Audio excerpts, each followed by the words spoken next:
Hello everyone, जय हिंद, वंदे मातरम। हम लोगों ने पिछले वीडियो में पार्ट 1 देखा था भारत की स्थिति और विस्तार का, यानी हम भारत का एक सामान्य परिचय जानने का प्रयास कर रहे थे, जिसमें हमने एक पार्ट कंप्लीट कर लिया था। अब हमारे पास आज हम दूसरा पार्ट पढ़ने वाले हैं, जिसमें हम जो बची हुई इन्फॉर्मेशन है, जिसके बारे में हमने पार्ट 1 में नहीं जाना, उसके बारे में जानने की कोशिश करेंगे। चलिए इस वीडियो को शुरू करते हैं। देखिए, हम लोगों ने भारत को पढ़ा और भारत के बारे में काफ़ी जानकारी जानने की कोशिश भी की। ये थोड़ा सा ज़्यादा बड़ा हो गया, इसको मैं थोड़ा छोटा बनाता हूँ। हमने पिछले वीडियो में क्या क्या पढ़ा था? हमने पिछले वीडियो में जाना था कि भारत का अक्षांशीय और देशांतरीय विस्तार कितना है, अक्षांश और देशांतर क्या होते हैं, और इसके अलावा भारत कहाँ कहाँ किन किन देशों से सीमाएं लगाता है। इन चीज़ों को हमने डिटेल में देखा था। आज देखते हैं हमें क्या पढ़ना है इस वीडियो में। सबसे पहले हम लोग आज पढ़ेंगे कि भारत की स्थलीय सीमा और समुद्री सीमा कितनी है। ओके, तो देखिए, जैसे मैं आपसे कहूँ कि आप इस बिंदु पर खड़े हो और मैंने आपको उत्तरी, दक्षिणी, पूर्वी, पश्चिमी चारों बिंदु बताए थे। एक बार फिर रिवाइज करवा देता हूँ। सबसे पूर्वी बिंदु कौन हुआ करता था? किबीथू। क्या नाम था? किबीथू। पश्चिमी बिंदु का नाम था गुहार मोती। सबसे उत्तरी बिंदु का नाम था इंदिरा कॉल और सबसे दक्षिणी बिंदु का नाम था इंदिरा पॉइंट, और मुख्य भूमि पर सबसे दक्षिणी बिंदु था कैप कैमोरिन। इतना हमने पढ़ लिया था, ठीक है। अब देखिए, अब हमें देखना है कि इसकी स्थलीय सीमा क्या है। आप मुझे बताइए, यहाँ से अगर मैं चलना शुरू करूँ और यहाँ से होता हुआ यहाँ पहुँच जाऊँ, तो बताइए इतने बीच में क्या मुझे कहीं समुद्र मिलेगा? नहीं मिलेगा ना। क्या मिलेगा? स्थल मिलेगा। क्या मिलेगा? स्थल, स्थलीय भाग मिलेगा। तो अगर आपसे पूछा जाए कि भारत की स्थलीय सीमा की लंबाई कितनी है, तो आप कहेंगे कि भारत की जो स्थलीय सीमा है, भारत की स्थलीय सीमा की लंबाई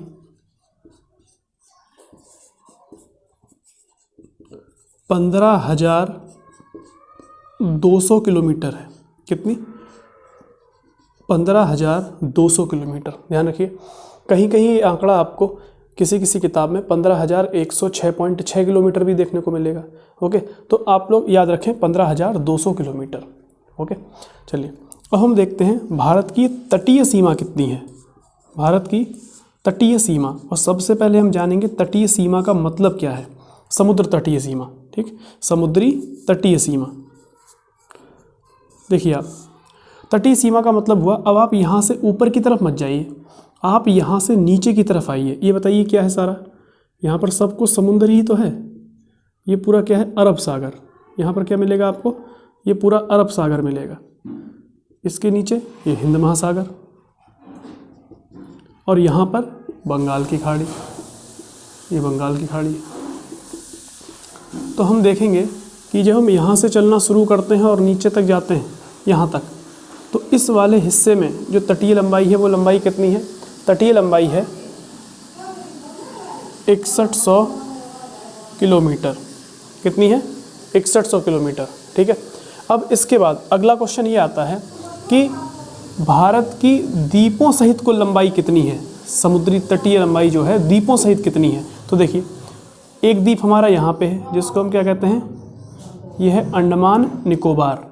ये क्या है? अंडमान निकोबार। ओके, तो अंडमान निकोबार सहित, और इधर पर हमारे कुछ द्वीप हैं। इसका नाम है लक्षद्वीप। क्या नाम है? इनका नाम है लक्षद्वीप। ये अंडमान निकोबार है और ये क्या है? लक्षद्वीप है।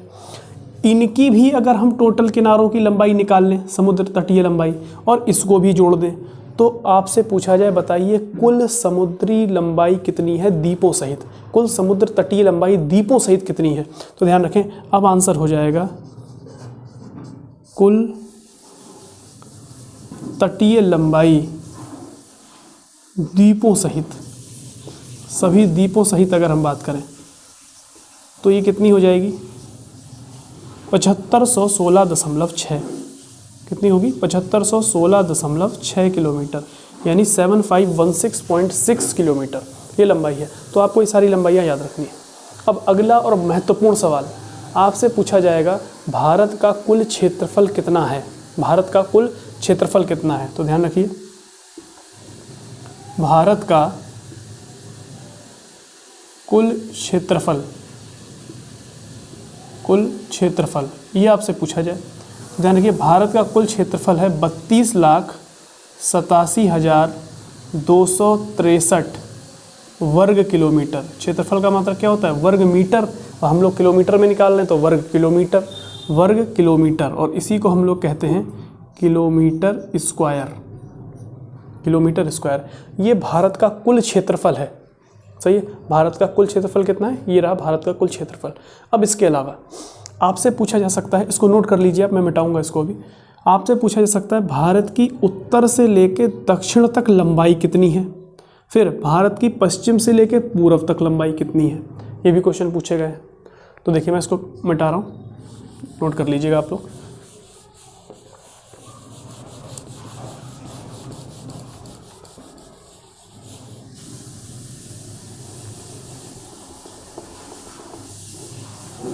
देखिए, भारत की उत्तर से लेकर दक्षिण तक कुल लंबाई अगर आपसे पूछता है कि यहाँ से लेकर यहाँ तक ये कुल लंबाई कितनी है, तो ध्यान रखिए ये लंबाई है 3214 किलोमीटर।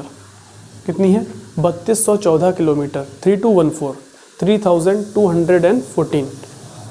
अब आपसे पूछे यहाँ से लेकर यहाँ तक लंबाई कितनी है, तो ध्यान रखिए यहाँ से लेकर यहाँ तक जो लंबाई है भारत की वो है 2933 किलोमीटर। कितनी है, 2933 किलोमीटर। बहुत इंपॉर्टेंट पॉइंट है ये दोनों, ये दूरियां आपको याद रखनी है। अब मुझे बताइए, भारत की लंबाई ज़्यादा है कि चौड़ाई ज़्यादा है? भाई भारत की लंबाई ज़्यादा है कि भारत की चौड़ाई ज़्यादा है? तो आप कहेंगे भारत की लंबाई ज़्यादा है और भारत की चौड़ाई लंबाई की अपेक्षा कम है। ठीक, इतनी बात आपकी समझ में आ गई? ओके, चलिए अब हम आगे देखते हैं।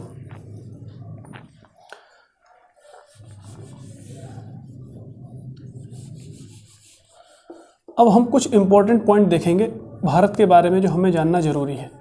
देखिए, जो लोग इस वीडियो को देख रहे हैं और उन्होंने पार्ट 1 नहीं देखा है वो प्लीज़ पहले पार्ट 1 देखें, उसके बाद इस वीडियो को देखें, नहीं तो आपको फिर चीज़ें सिर्फ ऐसा लगेगा कि याद करवाई जा रही हैं।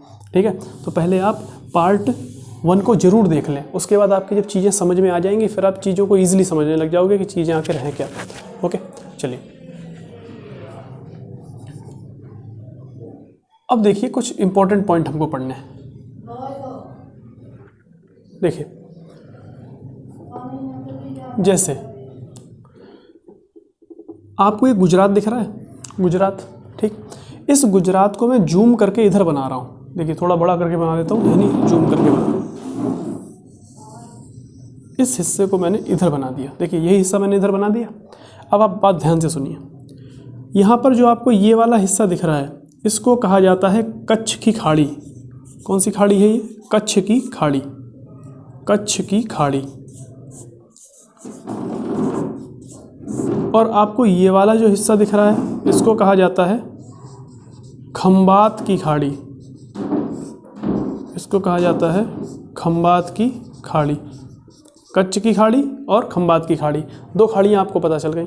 अब मेरी बात ध्यान से सुने, यहाँ पर जो आपको एक पॉइंट मैंने बनाया, इस जगह का नाम है दमन।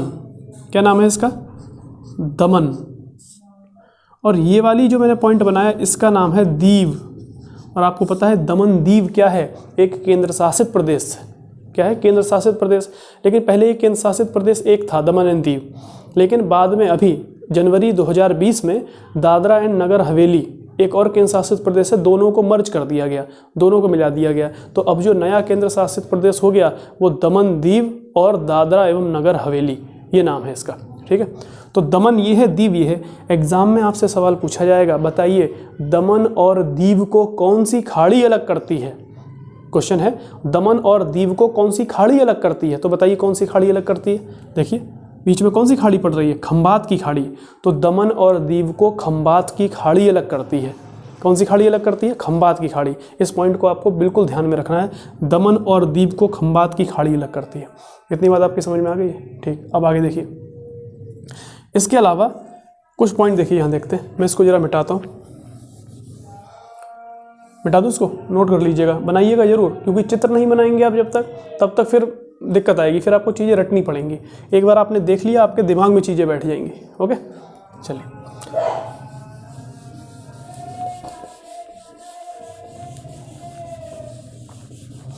अब देखिए जरा इंपॉर्टेंट बात थोड़ी, इस मैप को मैं थोड़ा छोटा बनाऊं, फिर ये समझ पाएंगे हम लोग, नहीं तो फिर यहाँ पर ये आएगा नहीं। मैं एक बार फिर से मैप बना देता हूँ। देखिए मैप बनाने की खूब प्रैक्टिस कर लीजिए, ऐसी प्रैक्टिस कीजिए कि आप आंख बंद करके भी इंडिया का मैप बना सकें। ठीक है भाई, इंडिया का मैप बनाना वैसे ही गर्व की बात है। दुनिया में सबसे सुंदर मैप किसका है? भारत का ही तो है। नहीं तो सबके किसी का रेक्टेंगल जैसा है, किसी का ट्राइंगल जैसा है, किसी का गोल है, अपना बिल्कुल अलग है। ठीक, भारत क्या है? भारत कोई भूमि का टुकड़ा नहीं है, भारत एक जीता जागता राष्ट्र पुरुष है। इस बात को ध्यान रखिए। ये कथन है अरविंद घोष का, अरविंदो के नाम से उनको जानते हैं, क्रांतिकारी रहे, बाद में दार्शनिक बन गए, लेकिन उनका एक कथन है कि भारत कोई भूमि का टुकड़ा नहीं बल्कि जीता जागता राष्ट्र पुरुष है। और बिल्कुल हमारे भारत का मैप भी ऐसा है कि लगता है हाँ कोई राष्ट्र पुरुष है, कोई जीता जागता व्यक्ति है। देखिए इतनी प्राचीन हमारी परंपरा रही है, 5000 साल पुरानी परंपरा, ऐतिहासिक रूप से 5000 साल पुरानी, और पौराणिक रूप से देखें तो लाखों वर्ष पुरानी परंपरा है फिर तो। लेकिन ऐतिहासिक पक्ष पर आप अगर जोड़ दें तब भी हमारी सभ्यता 5000 साल पुरानी है। सिंधु घाटी सभ्यता से शुरू होती है, सोचिए आज तक चल रही है, निरंतर चल रही है। चलिए यहाँ पे देखिए मैं भारत का छोटा सा मैप बनाता हूँ एक।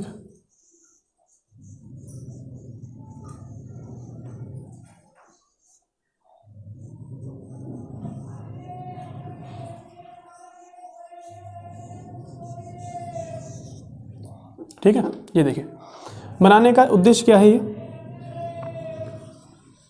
ये श्रीलंका है। अब देखिए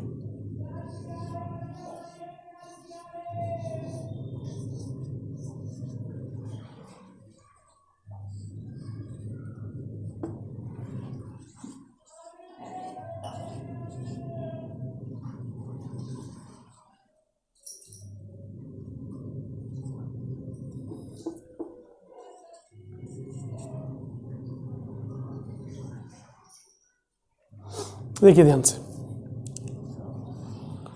ये मैंने कुछ द्वीप बनाए हैं। ये है अंडमान और निकोबार द्वीप समूह, और ये है लक्षद्वीप, इसका नाम क्या है? लक्षद्वीप। और ये एक देश है, इस देश का नाम है मालदीव। क्या नाम है? मालदीव। अब देखिए यहाँ पर हम कुछ रेखाएं खींचेंगे, कुछ लाइंस खींचेंगे, और उनके नाम हमको याद करने हैं कि किसके बीच में कौन सी रेखा पाई जाती है, और इनको हम इन रेखाओं को ही चैनल कहते हैं। क्या कहते हैं? चैनल। चैनल होता क्या है? किन्हीं समुद्र में एक चौड़े रास्ते को, यानी दो द्वीपों के बीच में कुछ चौड़ा सा रास्ता होता है, उसको हम चैनल कहते हैं। और वो रास्ता जब पतला हो जाता है तो उसको हम स्ट्रेट कहने लगते हैं। ठीक है, उसको स्ट्रेट कहने लगते हैं। जब चौड़ा हो जाता है तो चैनल कहते हैं। जैसे आपने एक बड़ा फेमस चैनल सुना होगा, इंग्लिश चैनल। कौन सा? English channel. और कमेंट बॉक्स में बताइए इंग्लिश चैनल कहाँ है। ठीक है, इंग्लिश चैनल किन दो देशों को अलग करता है, आपको ये बताना है कमेंट बॉक्स में अभी। ठीक है, कल शायद मैंने इसकी चर्चा भी की थी। चलिए देखिए, सबसे पहले हम दिखेंगे इसको, अंडमान निकोबार को। अब ध्यान से सुनिए, अंडमान और निकोबार नाम है, तो अंडमान अलग है, निकोबार अलग है, ध्यान रखिएगा। ये ऊपर के जो ये दिख रहा है आपको, ऊपर के द्वीप, ये ऐसे देखिए,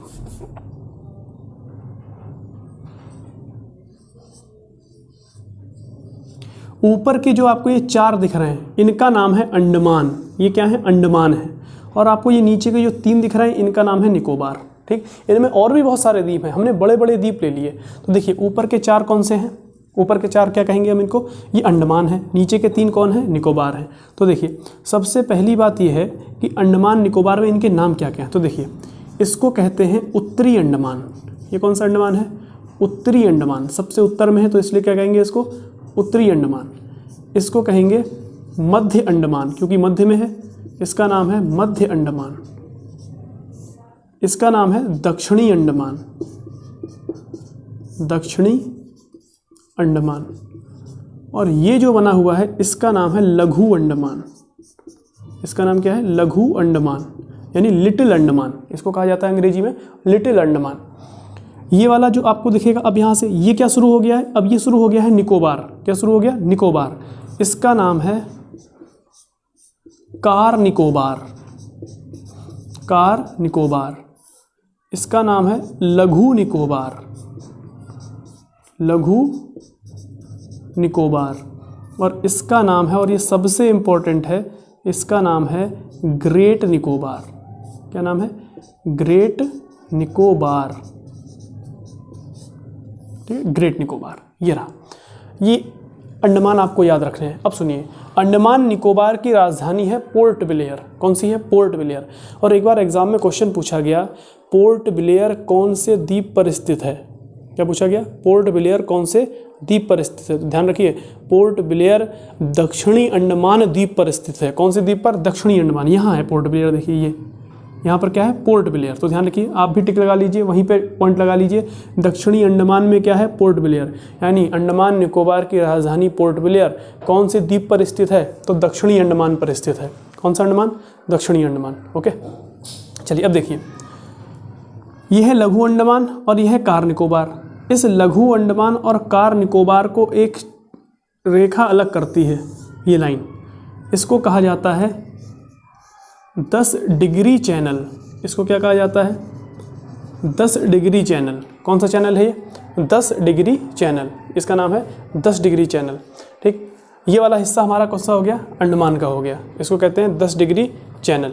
ठीक है, इसका देखिए यहाँ पर अब आइए, यहाँ पर चलिए यहाँ देख लेते हैं। पहले एक बचा हुआ है पॉइंट पर, कल मैं आपको बता चुका हूँ, फिर से यहाँ देख लेते हैं।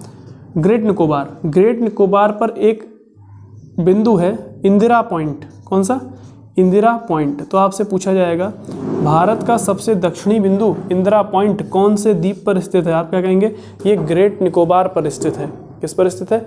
ग्रेट निकोबार पर स्थित है। Okay, great Nicobar. चलिए अब यहाँ देखिए, ये है मालदीव और यहाँ पर एक छोटा सा है, इसका नाम है मिनिकॉय। क्या नाम है? मिनिकॉय। ये मालदीव का ही हिस्सा है, इसका नाम है मिनिकॉय। और ये पूरा क्या कहलाता है? ये इसको कहते हैं लक्षद्वीप। क्या कहा जाता है? लक्षद्वीप। अब ध्यान से सुने, मालदीव और मिनिकॉय को एक रेखा अलग करती है, इसका नाम है 8 डिग्री चैनल। क्या नाम है? 8 डिग्री चैनल। तो 8 डिग्री चैनल किन्हें अलग करता है? तो आप कहेंगे मालदीव और मिनिकॉय को अलग करता है। अब मिनिकॉय और लक्षद्वीप को कौन अलग करता है? मिनिकॉय और लक्षद्वीप को अलग करता है 9 डिग्री चैनल। कौन सा चैनल? 9 degree channel. अब देखिए 8, 9, 10, यानी इसको खींचेंगे तो ऊपर से ऐसे आएगा 8, 9, 10, 8, 9, 10। 8 डिग्री चैनल किनके बीच में है? मालदीव और मिनिकॉय के बीच में। 9 डिग्री चैनल किसके बीच में है? मिनिकॉय और लक्षद्वीप के बीच में। 10 डिग्री चैनल किसके बीच में है? कार निकोबार और लघु अंडमान के बीच में। ये पॉइंट्स आपको याद में रखने हैं, बहुत ही ज़्यादा इंपॉर्टेंट पॉइंट है। लेकिन अब आप कहोगे अंडमान निकोबार के बारे में सर डिटेल में नहीं बताया, लक्षद्वीप के। इसकी चर्चा हम भारत का जब भौगोलिक विभाजन पढ़ेंगे, जब भारत का हम भौगोलिक विभाजन पढ़ेंगे, भारत को 6 भागों में बांट कर पढ़ेंगे, तब देखेंगे। लेकिन अभी हमें भारत के बारे में एक सामान्य परिचय चाहिए था, तो हमने यहाँ पर एक सामान्य परिचय ले लिया है। अब थोड़ी सी बात बची है भारत की अंतर्राष्ट्रीय सीमाओं की। ठीक, इसको नोट कर लीजिए। हम भारत की अंतर्राष्ट्रीय सीमाएं देखेंगे। भारत की अंतर्राष्ट्रीय सीमाएं कहने का मतलब, अब भारत किन देशों से सीमा लगाता है, सबसे ज़्यादा किस देश के साथ सीमा लगाता है, सबसे कम किसके साथ लगाता है और कितनी कितनी सीमा लगाता है, ये भी हमें देखना है। ठीक है, कभी आपसे पूछ सकता है कि क्रम बताइए कि भारत की सीमा का क्रम क्या है देशों के साथ, किसके साथ सबसे बड़ी है, उससे छोटी किसके साथ है। इस तरह के क्वेश्चंस भी एग्जाम में पूछे जाने लगे हैं। तो देखिए, ये हमारा इंडिया प्यारा भारत, और प्यारे भारत के साथ अब सीमाएं, स्थलीय सीमाएं कौन कौन सी हैं। देखिए, सबसे पहला जो स्थलीय सीमा लगाने वाला यहाँ पर देश है, इसका नाम है पाकिस्तान। ये कौन सा देश है? पाकिस्तान। पाकिस्तान। यहाँ पर एक देश है, इसको थोड़ा सा इस तरह बना देता हूँ, इसका नाम है बांग्लादेश। ये कौन सा है? बांग्लादेश।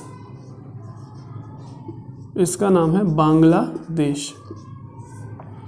यहाँ पर आपको एक देश दिख रहा होगा, इसका नाम है नेपाल।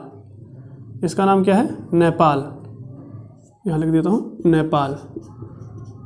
नेपाल के बाद यहाँ पर एक देश है, इसका नाम है भूटान। इसका नाम है भूटान। भूटान के बाद ऊपर एक देश है, इसका नाम है चीन। इसका नाम है चीन। और इसके बाद यहाँ पर एक देश है, यहाँ पर इस तरफ, इसका नाम है म्यांमार। इसका नाम क्या है? म्यांमार। और यहाँ पर एक देश है ऊपर, इसका नाम है अफगानिस्तान। इसका नाम है अफगानिस्तान। तो ये देश है। ये श्रीलंका है, लेकिन ध्यान रखें श्रीलंका भारत से स्थलीय सीमा नहीं लगाता। कौन सी सीमा लगाता है? समुद्री सीमा लगाता है, स्थलीय सीमा नहीं है, स्थल टच नहीं करता है। ठीक है, अब देखिए यहाँ पर आप तो हमें ये सीमाएं जाननी है किसके साथ कितनी है, तो ध्यान रखें भारत की अंतर्राष्ट्रीय सीमा किन देशों के साथ है। सबसे पहले और सबसे ज़्यादा सीमा भारत लगाता है बांग्लादेश के साथ। किसके साथ? बांग्लादेश। और बांग्लादेश और भारत की सीमा लगी हुई हैं 4096.7 किलोमीटर लंबी। सबसे लंबी सीमा किसके साथ लगाता है? बांग्लादेश के। दूसरे नंबर पे जो सीमा लगाता है वो लगाता है चीन के साथ। तीसरे नंबर पर सीमा लगाता है पाकिस्तान के साथ। चौथे नंबर पे लंबी सीमा है हमारी नेपाल के साथ। पाँचवें नंबर पर है म्यांमार के साथ, म्यांमार के साथ। छठे नंबर पे हमारी सीमा है भूटान के साथ। और सातवें नंबर पे सबसे छोटी सीमा है अफ़गानिस्तान के साथ। किसके साथ लगाता है सीमा? अफ़गानिस्तान के साथ। ठीक है, अब ये सीमाएं कितनी कितनी हैं वो हमको देखना है, इंपॉर्टेंट पॉइंट है। देखिए ये है 3488 किलोमीटर। कितनी है? 3488। कहीं कहीं 3468 भी लिखा मिलता है, आप 3488 लिख लीजिए। ओके, अगला है पाकिस्तान के साथ 3323 किलोमीटर। 3323 किलोमीटर। नेपाल के साथ सीमा लगती है 1751 किलोमीटर। 1751 किलोमीटर। म्यांमार के साथ सीमा है 1643 किलोमीटर। भूटान के साथ सीमा है 699 किलोमीटर। और अफ़गानिस्तान की सीमा लगती है 106 किलोमीटर। तो आप खुद बताइए सबसे लंबी सीमा किसके साथ? बांग्लादेश के साथ। सबसे छोटी सीमा किसके साथ? अफ़गानिस्तान के साथ। अब आपको एक क्रम याद रखना है, तो देखो कैसे याद रखो, एक ट्रिक है। देखिए इस तरह याद रखना है, बचपन में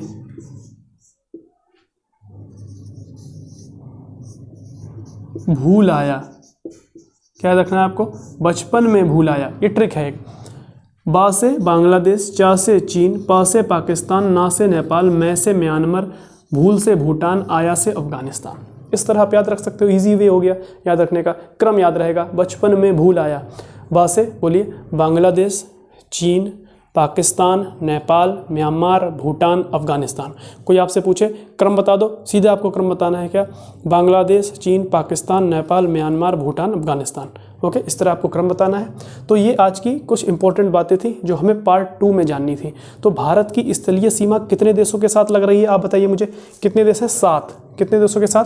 7 देशों के साथ भारत की स्थलीय सीमा लगती है। 7 देशों के साथ। ठीक, 7 देशों के साथ भारत स्थलीय सीमा बनाता है।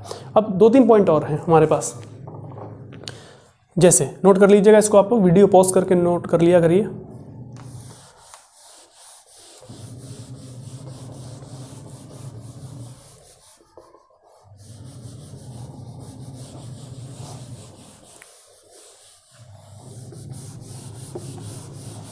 देखिए एक रेखा है रेड क्लिफ, नाम क्या है? रेड क्लिफ रेखा। तो आपसे ये पूछा जाएगा बताइए रेड क्लिफ रेखा किन 2 देशों की सीमाओं का निर्धारण करती है? तो ध्यान रखना है आपको, भारत और पाकिस्तान की सीमाओं का निर्धारण कौन करती है? रेड क्लिफ रेखा। तो ये शुरू में ही बनी थी, जब देश का विभाजन हो रहा था उसी समय एक व्यक्ति थे सर सिरिल रेडक्लिफ, उनको लंदन से बुलवाया गया और उनसे कहा गया भारत और पाकिस्तान का विभाजन करना है। अब सिरिल रेडक्लिफ कभी भारत आए ही नहीं थे, पहली बार भारत आए, विभाजन करना था, भाई क्या करें, समस्या पैदा हो गई। तो उन्होंने उस समय तत्कालीन उस समय का जो मैप था इंडिया का उसको मंगवाया। अब उनकी समझ में नहीं आ रहा है विभाजन करें कैसे, उन्होंने मेज पर रखा। मेज पर रखने के बाद जितने भी थाने थे उन थानों को मिलाया, देखिए यहाँ पर थाने थे, सारे थाने मिलाए, पॉइंट खींच दिया, ये रेखा हो गई, इसको रेड क्लिफ कहा। और इधर से एक रेखा खींच दी, इसको रेड क्लिफ कहा। तो रेड क्लिफ कहाँ है? ये देखिए, ये रेड क्लिफ है, ये सब क्या है? ये रेड क्लिफ है। और ये क्या है? ये रेड क्लिफ है। तो जो मैंने आपको इस तरह से दिखाई है ये सारी क्या है? ये रेड क्लिफ रेखाएं क्या है? रेड क्लिफ है। इनको क्या कहेंगे हम? Red Cliff. ठीक, यहाँ नहीं है क्योंकि जम्मू कश्मीर में तो विवाद हो गया था, यहाँ तक खींची गई थी पंजाब से। ये रेड क्लिफ रेखा है।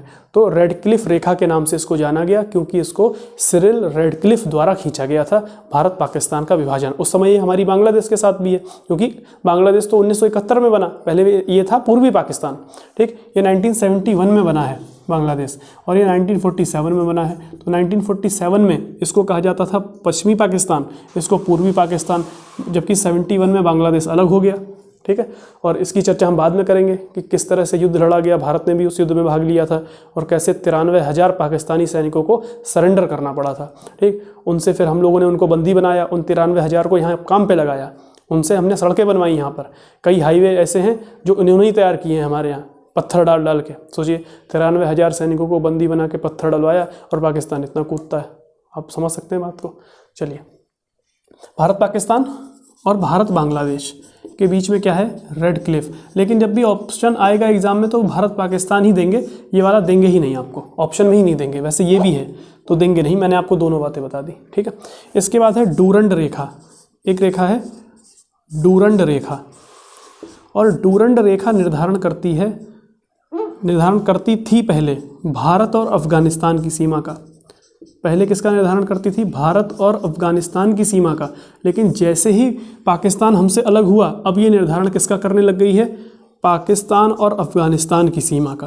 किसका, पाकिस्तान और अफगानिस्तान की सीमा का निर्धारण अब कौन करती है, डूरंड रेखा। तो दोनों बातें याद रखनी है आपको, जो आपको मिल जाए। तीसरा और सबसे इंपॉर्टेंट, मैकमोहन रेखा। कौन सी रेखा है, मैकमोहन रेखा। ये भारत और चीन की सीमा का निर्धारण करती है, भारत चीन सीमा का निर्धारण। तो ध्यान रखिए, मैकमोहन रेखा किसका निर्धारण करती है, भारत और चीन की सीमा का निर्धारण करती है। ये तिब्बत के साथ खींची गई थी, लेकिन अब तिब्बत किसके कब्जे में है, चीन के कब्जे में है। तो भारत और चीन के बीच सीमा का निर्धारण करती है। ओके, तो आज पार्ट 2 में हमने जितना भी जाना उसको आप रिवाइज कीजिए अच्छे से। ठीक, और अब लगातार हम चाहे पॉलिटी हो, चाहे हिस्ट्री हो, चाहे ज्योग्राफी हो, सब पर वीडियो लाते रहेंगे, क्योंकि एग्ज़ाम सब आने वाले हैं। सब एग्ज़ाम्स होंगे अब, क्योंकि अब सिलेबस, लेखपाल का सिलेबस भी आ गया है। इसके बाद यूपी पुलिस का एग्ज़ाम भी होगा, नोटिफिकेशन आने ही वाला है। लगभग 26-27 हज़ार वैकेंसी उसमें भी है। तो अच्छे से आप इन वीडियोज़ को पढ़ते रहिए, और करंट अफेयर का डेली डोज देखते रहिए। उसमें 8 पार्ट हमारे आ चुके हैं, और आपके एग्ज़ाम तक लगभग 50 पार्ट्स आ जाएंगे। और लगभग हर सीरीज़ में, हर डेली डोज के करंट अफेयर के पार्ट में आपको 20 क्वेश्चन देखने को मिलेंगे। तो आप सोचिए 20 × 50, लगभग हम जब तक अपना कंप्लीट करेंगे ये करंट अफेयर की सीरीज़, तब तक आपके पास 1000 क्वेश्चन होंगे, और वो भी डिटेल में समझते हुए। बीच में अगर जीएस का कोई पोर्शन आता है, मैं उसके भी क्वेश्चंस आपको बताता हूँ। तो जो मैं बोलूँ और जो लिखवाऊँ, आप साथ साथ लिखते रहो, आपके पास बहुत ज़्यादा मटेरियल हो जाएगा, और आपके एग्ज़ाम में कहीं भी क्वेश्चन बाहर नहीं जाएंगे। ओके, चलिए, थैंक यू वेरी मच।